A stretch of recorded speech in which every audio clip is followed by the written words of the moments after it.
Hello and welcome to another episode of Sermon Braindump. My name is Scott Dalen, an ELCA pastor in Southwest Iowa, and I present these videos every week for a couple different reasons. The first of which is take my brain out of more background work over the course of the week and move into the process of writing and preparing the sermon that I'll preach to my congregation for the weekend. That's the first reason I do these.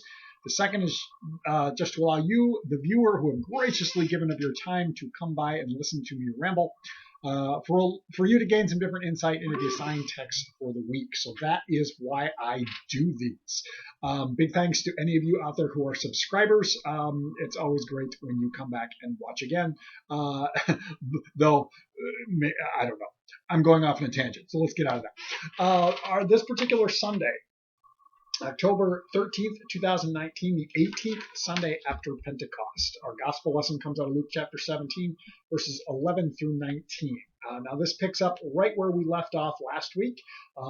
We've been in this thing called the travel narrative for a long time now. It lasts from Luke chapter 9 all the way through into 19, so we're getting close to the end of it. But if you've heard my last several videos, I've commented that Jesus won't actually arrive in Jerusalem until Palm Sunday, which is in April. So not for a long time yet, but narrative-wise, that's where we have been. Now we find Jesus actually back traveling again. I've commented before that he kind of comes in and out of different things that he's doing. Sometimes he's on the road. Sometimes he's in a specific place and he's teaching or he's interacting. Sometimes he's healing. There's a variety of things going on. This one's a little bit of a combination of both. We hear that he's back on the road and that he encounters 10 lepers and that he heals them. That's kind of the story from today that I'll read here momentarily. And so what's interesting is the location. That seems to be significant. We hear that he's in the region between Samaria and Galilee. More on that in a bit. And the mixture of individuals that are among these 10 lepers seems to be significant as well, at least in the stance of one of them. One of them is a Samaritan. We don't know about the other 9. We kind of assume that they are probably Jewish people, but we don't know. All we know is about the one. But okay, so that introduction, let's go ahead and read it, and then we'll get into it. On the way to Jerusalem, Jesus was going through the region between Samaria and Galilee. As he entered a village, 10 lepers approached him. Keeping their distance, they called out, saying, "Jesus, Master, have mercy on us." When he saw them, he said to them, "Go and show yourself to the priests." And as they went, they were made clean. Then one of them, when he saw that he was healed, turned back, praising God with a loud voice. He prostrated himself at Jesus' feet and thanked him. And he was a Samaritan. Then Jesus asked, "Were not 10 made clean, but the other 9, where are they? Was none of them found to return and give praise to God except this foreigner?" Then he said to him, "Get up and go on your way. Your faith has made you well." So that's it. That's the story. So what's going on here? Well, as I mentioned already, setting is important. Galilee, if you're familiar with what we call the Holy Land or Palestine or Israel, Galilee is in the north. It's kind of the northern region of what would be considered this country or this part of the world. Samaria is directly south of that, between Galilee and Judah, which is where Jerusalem is.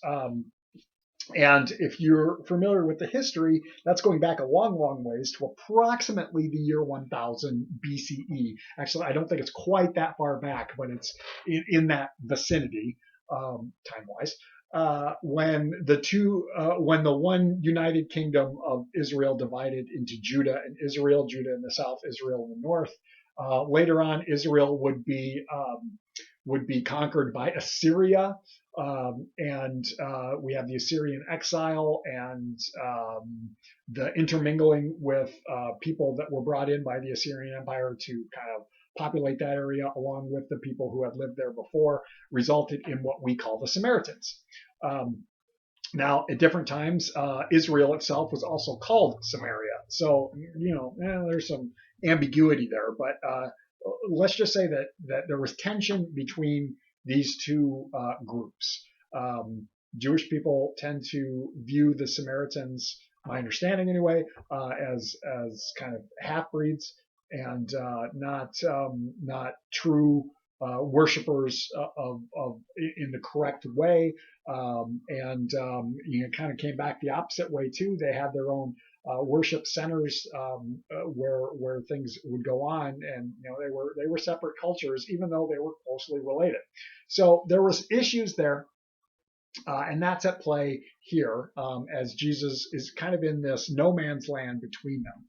We don't know, borders were not exactly like set in stone, like they're pretty well established now, but so he's kind of out in the middle of nowhere, and that's where this certain village, and we don't know what village is, and outside the village he encounters the 10 lepers. Well, what's going on there?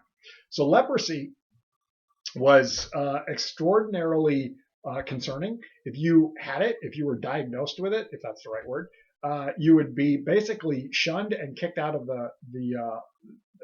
you had to leave the community that you were in. If you encountered anyone, you have to shout out to them from a long way away, leprosy, unclean, unclean, unclean, don't come near me, which we hear that they call out to Jesus from a distance. And they had to exist outside. Now, leprosy was not just the one specific diagnosis that we know of now with modern medicine, but it covered a wide variety of skin ailments. So it might be called leprosy, some of which will just clear up and go away on their own. Because of that, there was a specific practice that they would have to do. They'd have to go outside the camp or the community for a certain amount of time, and then come back and show a priest, show them the spot. If it's improved or it's gone away, they're announced clean and they can rejoin the community. If not, they have to stay out. So, it's not a doctor, it's a priest that actually says if you're good to go or not. So that's kind of what we see at play here when they ask Jesus, have mercy on us. And he sends them to the priests. He basically, hey, go do what you're supposed to do. Which is what makes us think that the other 9, besides the one guy, were probably Jewish people, because he's like, hey, go through this process. If they were Gentiles, they wouldn't do that. But then there's the one guy who is the Samaritan. Now, as they're all 10 going to wherever it is they're going, they're healed. It doesn't seem that they're healed instantly, but it's in the going that they are healed. And so the Samaritan notices, he comes back, he praises Jesus, thanks Jesus, and praises God in a great loud voice. And the other 9 we don't know. We assume they probably did what Jesus told them, which is not a bad thing. But the one guy shows gratitude for what God has done. And so what do we extrapolate from that? What do we take from that? That's really kind of the big question that we tend to bump into. And why is it significant that he's Samaritan? Is this Luke once more showing us the great reversal that the gospel shows no boundaries? Maybe we could take that. Is this the sense that not only is this one individual shunned because he's a leper, but if he's the one Samaritan amongst a batch of Jewish people, he would be doubly shunned? I read that somewhere. Maybe we could extrapolate that. I'm reminded of the passage, the one who loves much is the one who's been forgiven much. Maybe that would kind of line up with that. I also think about the example of Mary Magdalene in John's gospel, who we hear described had 7 demons cast out of her. Maybe that's why she had such devotion to Jesus, was because he had freed her from much. Pardon me, I wipe my nose here. Gotta love the fall transitional season when we all get colds. Isn't it wonderful? So is that what's happening with this Samaritan guy? Is it Jesus showing no partiality? Luke is considered of the 4 gospels to be the most marginalized friendly, the most the friendliest towards the marginalized, those who are outside. I thought about that in terms of, is this just revealing something about the relationship between these cultural groups? Maybe. This story is unique to Luke. Luke is the only one that features it. The other 2 synoptics, Matthew and Mark, remark on Samaritans very, very little. Luke has it a few. Actually, John has more, but not this particular story. So is that some aspect of what's happening? Again, maybe.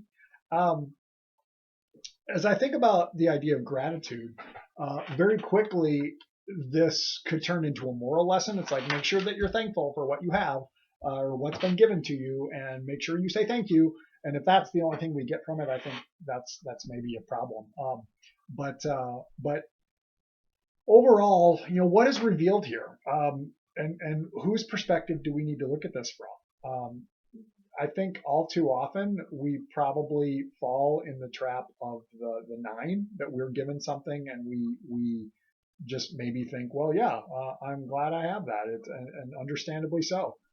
Do we become the one who is willing to go back, to go out of their way um, to show with their actions and their words and their attitude the gratitude for what God has truly given?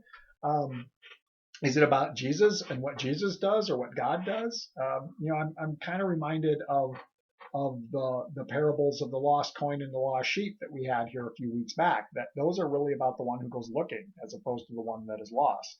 And that's a big deal unless you're the one that's lost and the one who is found. So how do we come at this, and how is our different perspectives or different attitudes going to be revealed in this? That's a lot of what I'm thinking about with this.